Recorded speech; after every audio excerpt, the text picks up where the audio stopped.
5. 4. Every time I write a rhyme, I feel like Megatron going against stop this rhyme. What's going on, y'all? Welcome to a thing that we call the Cipher 360. I am your host, Marcus the Kidd Warren, and with me is my man Muff. How you doing today? On the beatbox, and my man Muff. How you doing today, I'm doing good. I'm feeling doing some 80s MC ad-libs. Okay. Ain't nothing wrong with that. that was a lyric back in the day. You said, that means you meant that line. Exactly. And I'm from Buffalo. And it was like, ooh. Anyway. 90s was the go generation. Go. And this sure was. Everything meant, like y'all battle right after the end of the battle. That everybody's go. Everybody just start dancing, break it down to a dance. That makes me want to 1990. Joe Brock jumps up on the scene with a lean in a pocket full of green. King doesn't symbolize it made it on the top, but RoboCop last year was a shock. It was a shock.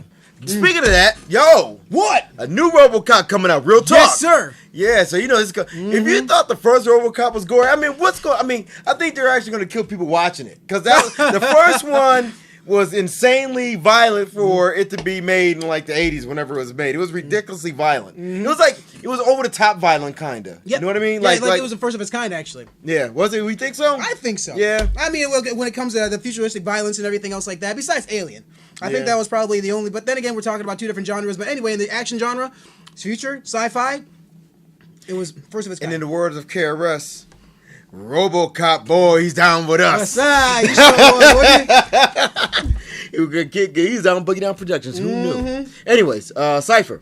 Before you get into it, man, where can they reach us, my dude? They can reach us on our Gmail account. We are Kidd and Muff 44 on Gmail. That's KIDDANDMUFF 44 on Gmail. You can also hit us up on our Twitter account, we're also Kidd and Muff 44 on Twitter. Hit us up, let us know what you're thinking. Also hit us up on our Facebook account, be our friend because we're lonely. We are the Cipher Crew on Facebook. Oh yeah. Oh dude, check it out too, real quick. I'm checking. Last night, over here, man, Brother Tariq Nasheed came to Buffalo. It was off the hook. They did a screening of Hidden Colors 2. And one of the dudes on Hidden Colors 2, to keep it hip-hop, was one of the speakers on this documentary. I said it right, right? KRS on the documentary, Hidden Colors, man, dropping it, man. And it's funny, because when KRS gets up there, it's amazing how smart this dude is and how he can pull from resources you don't understand with this. I mean, because he's well read. KRS-One, all he did was freaking read. That was his big deal. You know what I'm saying? So, I mean, just how he talk about how nations take over other nations when they're sick and all this stuff. What happens? Just watch Hidden Colors 2. Watch Hidden Colors 1. Watch Hidden Colors 2. Go to Tariq Radio and check out his podcast. It's off the hook, man. He was a real good dude. He was very gracious to us. He didn't big league us at all. He was kicking it to us, man. Man to man, it was awesome. Today, what we're reviewing. Flex. And you know what else? I like about KRS-One. Going back to KRS-One real quick. Okay. Yes. The way that brother carries himself, I kind of like model myself after KRS-One because the way he talks. And because he'll say something like he could say anything, and he'll make you at least think about it for a second. You know what I mean? Yeah. And because he'll be like, "Look, and I said to him." Yeah. That if you do, that's Chris. Hop on that's Chris for a complete hour. Yeah, and they do like that, they don't get serious. This is like, for instance, you know what is funny? He's doing just that on Leprechauns do exist. He was talking about he was like, yo, and he was doing this when he's doing it. Where did all those Klans robes go? Where'd they go? They didn't they didn't get washed. They didn't throw them out. They had all kinds of patches on them. He goes, where did they go? You know what I'm saying? I can tell you where the Black Panther stuff went. They got thrown out. They got shot. Boom, boom, boom, boom. He went into all his detail. He said, I tell you, you know where that Klan stuff gone? They didn't go anywhere. They still got them. So you don't see, it was just real deep how he was hitting that stuff. You wanted to talk a little bit about my man Jay-Z. Yeah, Jay-Z. As a matter of fact, thanks for reminding me, because I want to go get your opinion on this and actually give my little 2 cents on the whole thing with Barney's. If you are not familiar with it, I'm pretty sure everybody else is familiar with it by now. I guess there's been a couple cases where black youth has gone into Barney's and actually purchased legitimately. Yeah, not even youth. Yeah. Well, yeah. Oh, I got younger black kids have gone into Barney's and purchased legally and honestly, and very Macy's too, by the way. very expensive items. And I guess I'm not obviously people are, and I guess after they have made these purchases, they have actually called the police saying that these people came into our store. We think their ID or their cards were bogus. So now we want you to apprehend these people, and then detectives would apprehend these people, detain them for several hours, and then let them go. Now I guess Jay-Z has a deal with Barney's, and now people are in an uproar getting to Jay-Z because they're saying that he should be pulling his product out of Barney's because of these incidents. Now there's been 2 incidents so far. Now where do you stand? I mean, where I stand actually, I'll tell you where I stand first, and I'll let you key it or chime in. I mean, I look at it like this: Barney's is a store. It has a lot of employees. All right. Now, I'm going to give Jay-Z a pass, and I'll tell you why. Because if I go to, or if somebody tells me something about Walmart or one of these other places that I might frequent, and somebody tells me that there was an instance where somebody has said a racial slur. As a matter of fact, it has happened that people have actually caught on tape Walmart employees saying racial slurs or racial stuff or profiling people, this, that, and the other thing. That's not going to stop me from going to Walmart because that's just one aspect of one very small part of their business. I'm not going to stop frequenting a place or stop giving a place my money just because one part of it has been wrong or rational. Now, if they condone or if they co-sign on that bullshit, now that's a whole different story. If Barney's is co-signing on what these people are doing, then that's a whole different story, and that's not what I'm hearing right now. Where do you stand on this? Well, I guess a couple points in that. I thought about this. Like I said, it's been Barney's, but there's also been a couple of incidents at Macy's too in New York City. One of which is one of the actors who starred in Finding Forrester, I believe. Okay. The actor, he's a grown man. He's buying a watch for his mom, and they stopped and frisked him. It's real good. It's something that's serious that's really going on, especially after I've watched Hidden Colors, where they talk about this. Man, it's war on the. Okay, let's I'll keep it in the context of Jay-Z. He has product there. Here's one of the issues that I have with us as a people. We don't have a unified voice. And when we do have people that have the power to make change, they're usually apprehensive in doing it. Mm-hmm. Instance. Now, if there's a situation where somebody went against the gay community, and that happened, I will guarantee you right away the people who represent gays, and I'm not saying anything derogatory towards gays, but the people who represent gays, their voice, they would, not only are they together, they would stop shopping at that thing if they told them to stop shopping. They have a uniform, they have a stronger voice than what a lot of us, which is interesting because the whole dichotomy of this is the fact that black people, their dollar, if they put, we have more disposable income than certain countries that are established in the world. It's a fact, look it up. Okay. So, when this happens, if I'm Jay-Z and I got the power to make change, you know what I mean? Because they have my product. They want my product. We have a deal with them. I have a chance to make a statement about something very serious like racial profiling, the stop and frisk laws that are designed to fill these privatized prisons. That's a whole different issue, but I can go into detail about that. Make that statement. Don't stay there and say, and don't sit there and say, yo, this don't have nothing to do with me. Well, he didn't say it doesn't have any. Well, he kind of did. But he kind of, and I'm paraphrasing him, but he's like, yo, you shouldn't basically, and paraphrasing Jay, he says nothing. It doesn't have anything to do with you, but it does. You have a responsibility. That's where I come out on it because you have power to make change. So we can get out there and do all that march, and they can say, yo, here comes Sharpton again, doing this, that, and third. He wants to boycott, so on and so forth. You know what people who oppress people understand?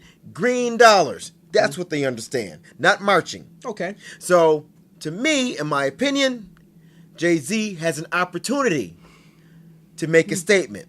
Pull your product if they don't make a legitimate, if they don't address the issue legitimately. Now that's where it lies. If they don't address the situation or the problem legitimately, then okay, that's what I'm saying. But if this happens a couple times, or if somebody says something like, or as long as they address the issue, I think that I'm going to give Jay-Z a pass and say, look, find out what's going on. Just don't jump into something, wholeheartedly, or because somebody was racially profiled. I was racially profiled the other day. It was terrible. We get all the time. Yeah, it's always terrible. But the thing about it is that Somebody always look, man. The problem is we don't have a unified voice. We're always the easiest people to pick on because we don't have any power. We don't have any economic power. So people, I'm gonna just say the word. They shit on black people all the time because we can't do shit about it because we don't pool our resources together. I'm keeping it 200 right now. Okay. Because we don't have any economic power. We don't have any power to make any moves politically. But you know what? The gay community, they can go and say, look, Barack Obama, here go millions of dollars we put together for you and your campaign. He'll get out there and say, you know what, gays, y'all can go ahead and get married. The Hispanic community can go ahead. Eva Longoria went, I think, for Barack Obama's campaign and got $30 million for Barack Obama in this campaign. Barack Obama get out there, yep, we're going to fight immigration. See. Okay, so we don't have that same voice, but we want everything. We can talk about what's wrong, so on and so forth, but we don't have any unified voice because they know listen. We're the only people. And see, I'm about to do Hidden Colors 3 myself. You got me started. I saw a tweet yesterday. Why you acting this now? I'm on how you still hyped up. I haven't calmed down from that.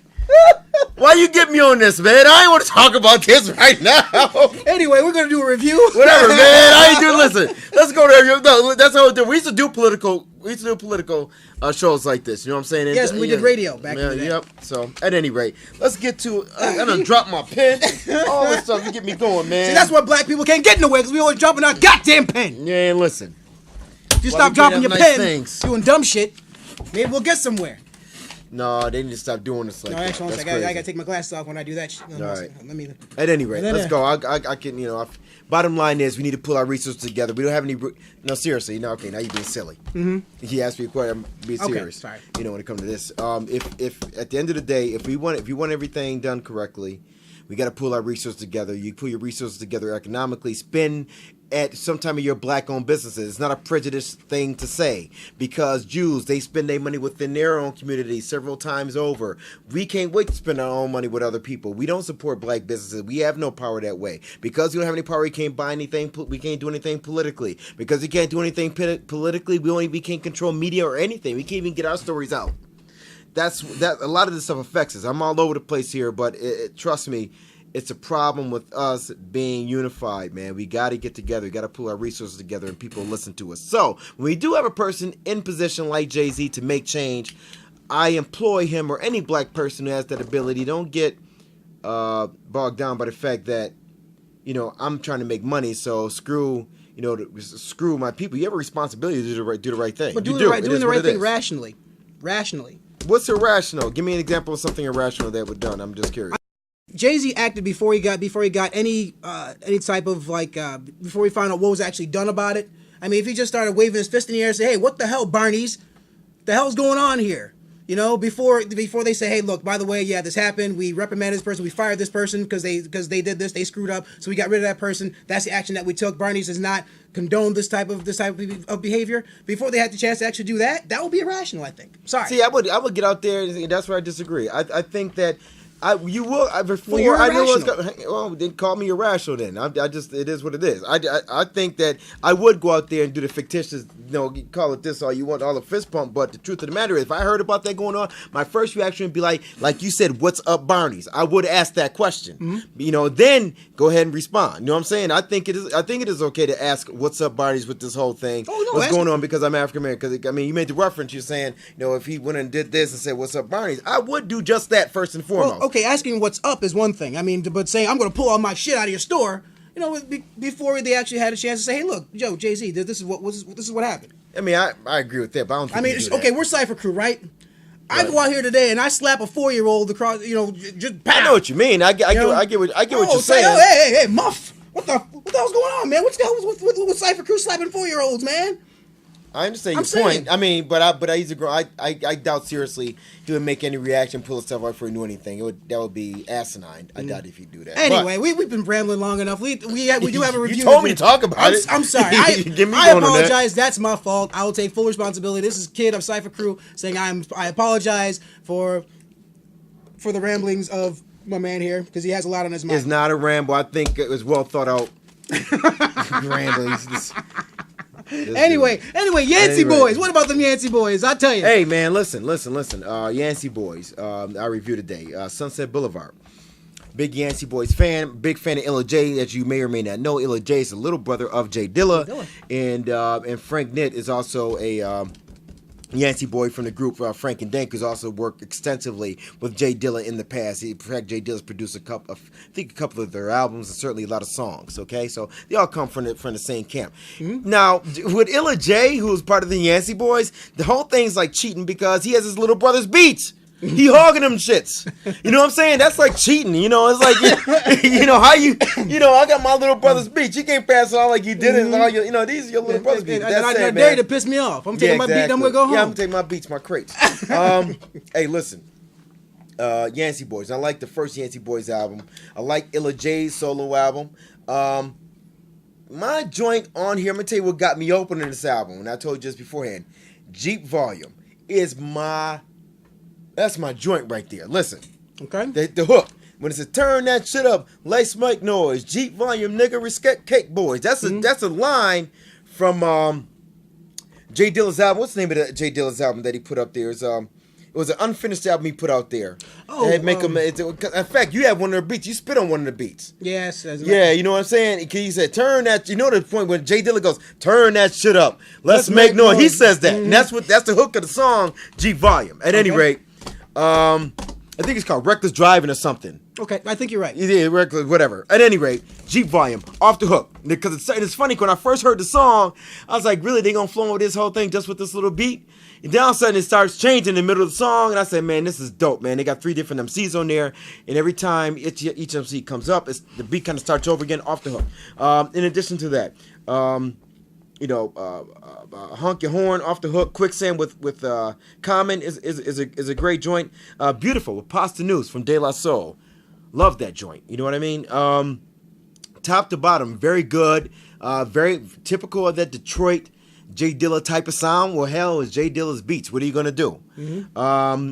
When I listen to Illa J, just much like the Slum Village album, I don't look for incredible lyricism, just people who flow with the beats the way they do. You know what I'm saying? I don't know what you thought about it, but that's kind of, the flow, it is what it is to me. They flow over the beats, how you supposed to sound over beats. Very much like it reminds me a lot of the Slum Village album. Well, I totally agree with you, not to repeat what you said a lot, because I feel the same way. But the one thing that I love about this album, or I should say the Yancey Boys themselves, I mean, especially with this album, I felt like I went into a time machine. I went back to the 90s for some reason. Okay. I did like the beats. That's a good thing too, young people. The beats and the flows just seemed to be very, very 90ish. You know what I'm saying? Yes, sir. It was almost like I felt this album. I don't know in particular. I don't know if it was this one or the other Yancey Boy album, but it was like it felt like a little bit of Little Brother. I felt like a little bit of and especially for some reason I got a lot of Fireside in this one too. For some reason I'm like, wow, I'm getting a lot of some I'm getting a little Brother, a little Fireside, even a little bit early day Outkast. You know what I'm saying? On this album, you went down south. Yes, I sure did. And with a lot of MC flows and everything else like that. But anyway, it's just a good listen. This is what happens when you have dope beats, dope rhymes. And a solid album. I'll say it. Yancey Boys, Sunset Boulevard, great album. Yeah, me too. Yeah, I love the album. It's very, very sad. If you know Cipher crew, man, we like this type of stuff, man. We get off on beats and rhymes, man. And this is where it is. I mean, when you listen to albums like Black Milk's album that we just got finished reviewing, this album, it's like beats and rhymes, man. This is what hip hop is supposed to sound like. You understand what I'm saying? And but anyway, I don't want to go into another rant here. But at any rate, Jeep Volume, Yancey Boys, very good album. The beats are, of course, the beat. It's like you got Dilla beats, so it's your game to lose. You're already up. You're already up. Basically, you already spotted like 2 touchdowns in the game. You're supposed to just finish the game. Right. Don't lose it. You know what I'm saying? And they don't lose it. They keep their flows together. Again, the tracks that stand out is Jeep Volume. Track Jeep Volume, Honk Your Horn, Quicksand with Common laces Quicksand. I love Common's rhymes. It sounds like Water for Chocolate. That album. That's what he rhyming like on this thing. So, he always has a very good chemistry, always had a very good chemistry with Jay Dilla. I'm talking about Common here. So, again, very good album. I'm going to go ahead and give this thing 4 out of 5. Okay. I do agree with you, 4 out of 5. What can you say? Yancey Boys, just straight up beats and rhymes. It was just very, very well put together. It's just a good listen from top to bottom, I think. Well, anyway, Look, you can get a hold of us on our Gmail account. We are KiddandMuff44 on Gmail. We're also on Facebook. We are the Cipher Crew. You can also hit us up on our Twitter account. We are KiddandMuff44, KiddandMuff44 on Twitter. So what do you think about healthcare? Yo, man, check out Yancey Boys. I can tell you about that too. The Yancey Boys, the album is Sunset Boulevard. Make sure you check it out. And nothing wrong with Obamacare. You want to act just because they got glitches in the system. That means that Obamacare is a bad. Like you should get rid of universal health care. That's ridiculous. That'll be another show. That'll be the next show that we do. 4 for my man, 4 for me. Yancey Boys, Sunset Boulevard. Don't forget to check us out. Why? Because the Cipher said so, son. We out of here. Peace. And you don't stop. Johnny Boom Bats, and you don't stop. My man Muff, and you don't stop. My nigga Woo, and you don't stop. Little Brooklyn, and you don't stop. Grand Jury, and you don't stop. Jay White, and you don't stop. Cipher Music, and you don't stop. Check it, we rise from the grave with the eyes of a slave. We strive to survive, rocking the mic live, no surprise that we paid. We created a trade that became a craze, or was it vice versa? Gave birth to a verse and baptized it in cursive. If you thirst for the real, then travel no further. We murdered the fraudulent motherfuckers and went out to get burgers. We hip-hop carnivores, living by the art of war, with enough lyrical ammo in my dome that I can start a war. Still the shogun, defeated by no one. Bring it back soldiers, put them together, and I'm leaving them broken. With a hollow point flow, to the opposite of your toes. You'll be like, oh my god, the key I double, we didn't know. So put your hands to the opposite of the flow. Feel the rhythm with Muff on the beats, and the kid is on the wisdom. And who was on the boards, and the niggas had the vision. We can make some real shit to make these motherfuckers listen. To the people in the front, gonna give you what you want, like yeah, and you don't stop. To the people in the back, coming right and exact, like yeah, and you don't stop. It's like yes, yes, sure. To the beat, sure. When you give it to me, yeah, give it to me raw. When we get together, do we stand, do we fall? Welcome to the Backpackers Ball.